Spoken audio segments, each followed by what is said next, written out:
Welcome back to my channel. It's Wild Coilz, and today we are going to make Shea mango butter hair and body spread, I guess, or cream.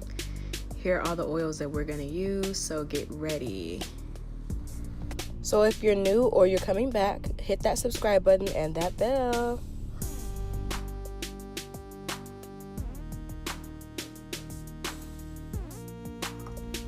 So we're definitely going to start with the butters, and this shea butter is at room temperature, which makes it a lot easier to manipulate and to get out of the container.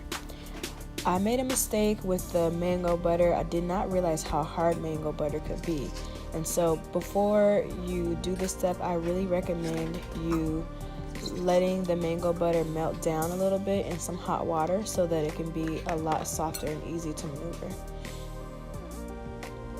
So this is the mango butter I picked up at Shades of Africa. Comes in a little jar, and let me tell you, it was the most difficult thing to get out of this little jar. Go ahead and watch me struggle.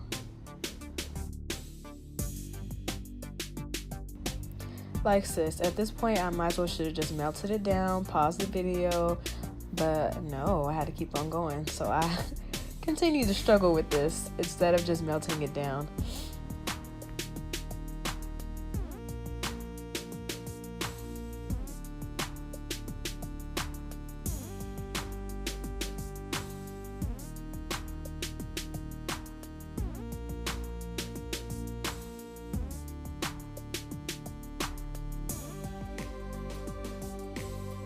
So in this step, I poured hot water in between the bowls so that it can melt the mango butter a little bit and help the oils mix in because it's already warming the glasses.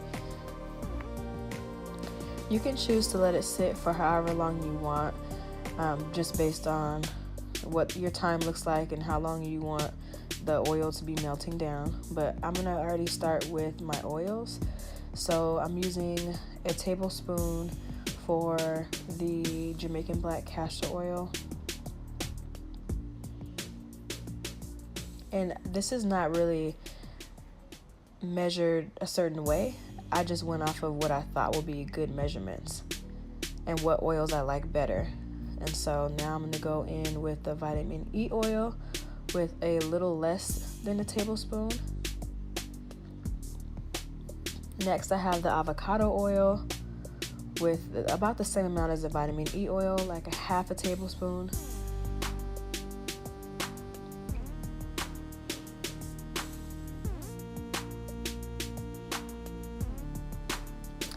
Now I'm coming with the aloe vera oil,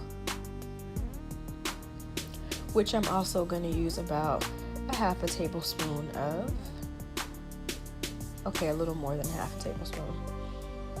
And my almond oil, which I also use half a tablespoon of.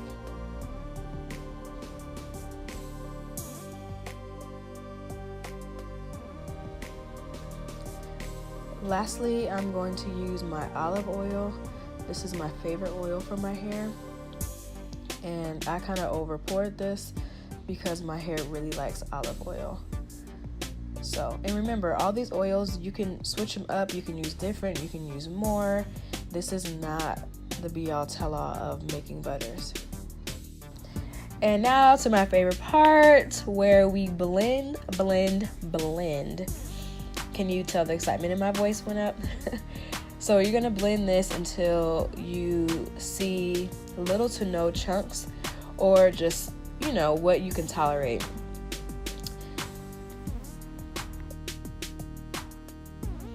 So now you need a jar or something to pour all of this goodness into, and I picked this little empty jar up from the beauty supply store. You can use a mason jar or whatever you have that can safely store it.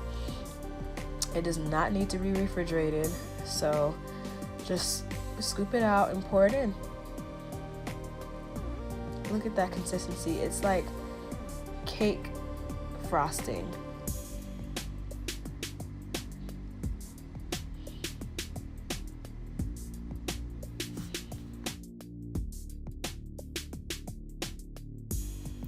This butter is really like the best because it is just amazing and it's fluffy and light, and it's really good for the wintertime when you're dry.